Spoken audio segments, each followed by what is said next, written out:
Okay, here we are right where I left off. Just a nice brand new XP install.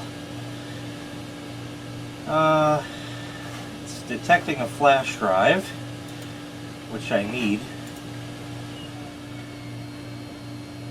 And I'm going to be copying stuff from that, but the first thing I like to do is run the XP disk itself. Install optional Windows components, and I like to check everything off here. Then you have to hit details and check everything else off. Check all that. You know, and just go through all of this crap and install everything. We can hit that. We'll put that in. We don't need MSN Explorer. And we need these. We'll hit next. Let that do its thing. We'll exit from that. The flash drive has come up. And here's my Windows Service Packs. So we'll copy those to the desktop. This is copying over USB 1. And before I go ahead and do that, I'm going to need to, I'll see. We'll try sharing this drive. I doubt it's going to work, but see if it'll let me copy stuff over the network. Just enable file sharing. And that's what I need. And we'll share the rest of the drives while we're at it. We'll let that do its thing. This is only going to take 31 minutes to copy the service packs, which is fine. And I'm going to get some more data that I need. And once I have that, we can continue. Okay, that is almost done. I have the file I need, which is on this drive, probably all the way at the end.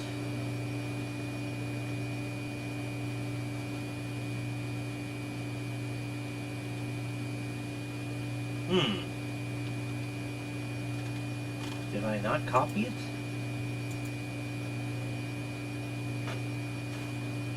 No, it's there. Just didn't see it. Here, it didn't get its icon in yet. So we'll launch that. See, that's still taking its time. Stay current with automatic updates. Yeah, go away. Now we can change the XP Corp one.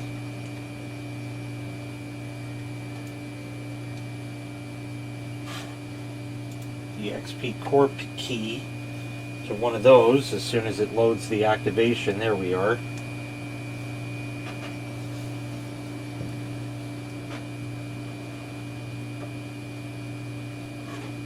We have to do a telephone representative next.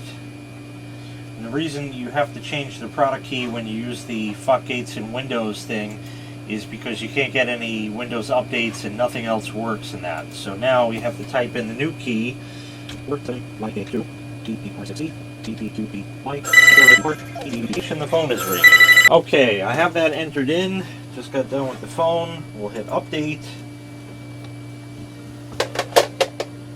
Phone up, and then we'll close that window. That goes away. Windows has installed its components, and I think we have to wait for that to clear, and then I can eject the disk. And then finally, at that point, once these files are done copying,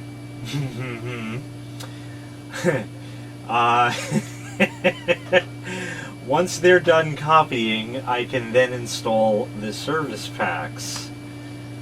Okay, now we're done with the disk. So we can eject that.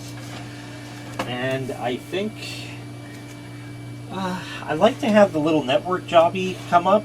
I don't remember how to do that. God, it's been a long time since I used XP. First we go to classic view because this is bullshit. And then we go to network and right click, no, this one, local area connection, properties, show icon in notification area when connected, and that's it. That's good. So that's going to be copying about forever. So I think I'll try to like double dip, because again, this is USB 1, so it's just going to take forever. Now I have service pack none, I think. Yes, because it would say over here, but I believe I can launch service pack 2. Now, how long that's going to take? That's a great question. But it's extracting, so we'll let it do its thing. Wow. Is that the hard drive making that racket? Nope. Oh, wonderful. The fan in the power supply is making like a rattly sound now. That just started. You probably can't hear it. That power supply ain't coming out. Not coming out. At least not easily. And I don't know why that happened.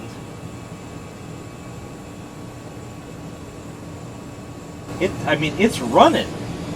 It's running, there's airflow. But here's the problem.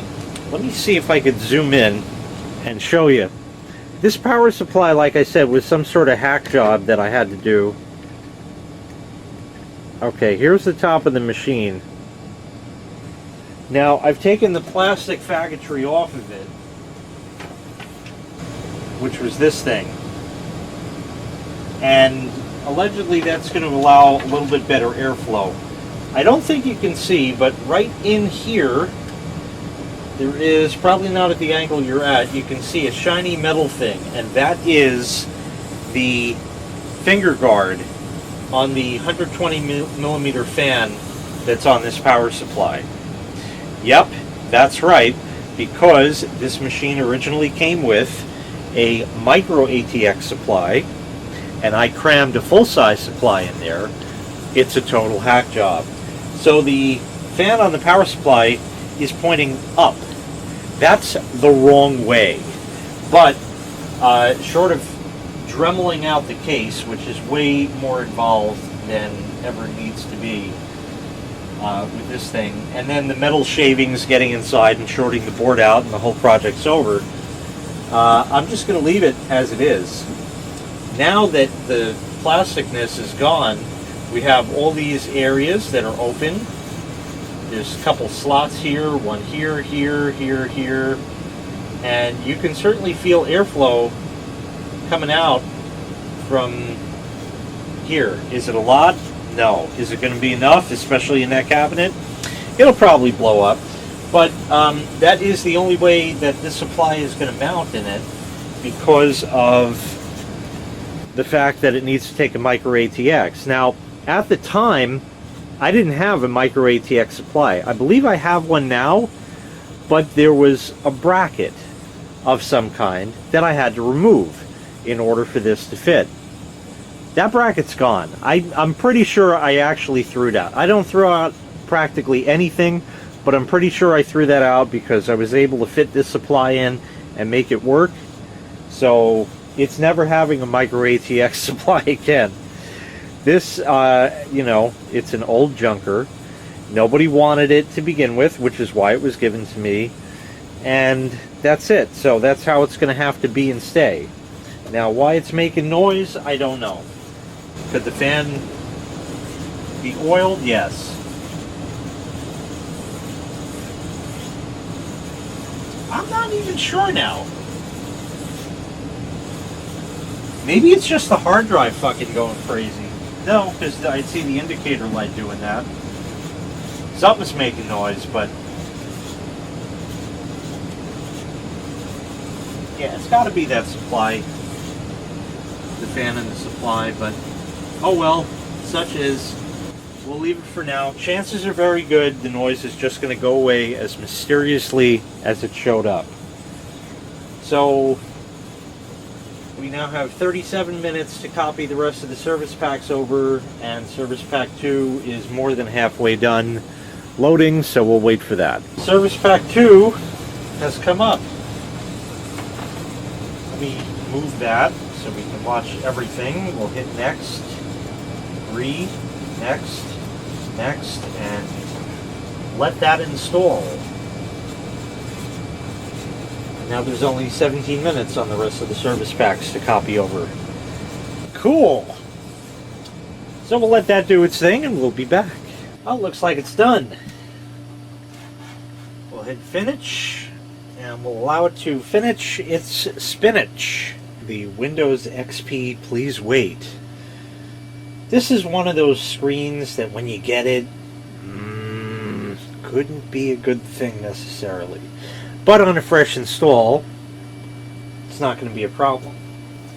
And I think this brings you to an out-of-box experience looking screen. Been a long time since I did this. Oh yeah, I haven't seen that one in a long time either. Anybody remember that?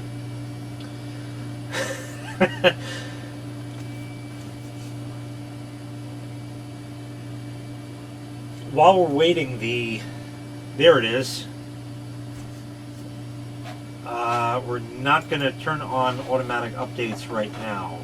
Of course, it's a moot point, this being 2018. But we'll hit not right now and next and let it finish doing its thing. In the meantime, while we're waiting for it to finish booting, the noise that the fan was making seems to have gone away. This has been running for an hour now. I've had it off since installing the operating system, so it has completely acclimated to the house. And down here in the basement, I don't know, it's like 67 degrees. It's fucking freezing down here. God, this AC works too good. Oh, it's cold down here. It's 90-something degrees outside. It's night now, but it's like 90 fucking degrees outside. It's fucking freezing in the house. So it's no surprise that it was a little rickety, shall we say. Okay, so now that it's sucked down Service Pack 2, it's time for Service Pack 3. Now, would the unofficial Service Pack 4 just install? I don't know. And I don't know if I want to try it. So I think we're just going to go ahead and do Service Pack 3.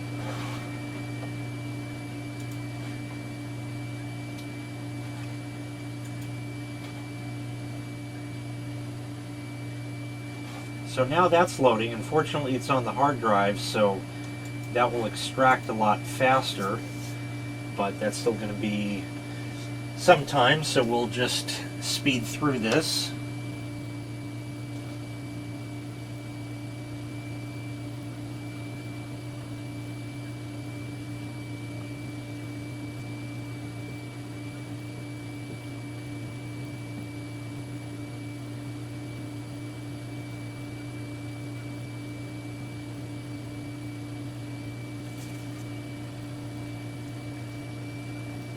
Well, that was sure exciting. Next. I agree. Next. Next. And we walk away. In fact, I'm going to walk away overnight. Just let this do its thing. And I will continue on tomorrow morning.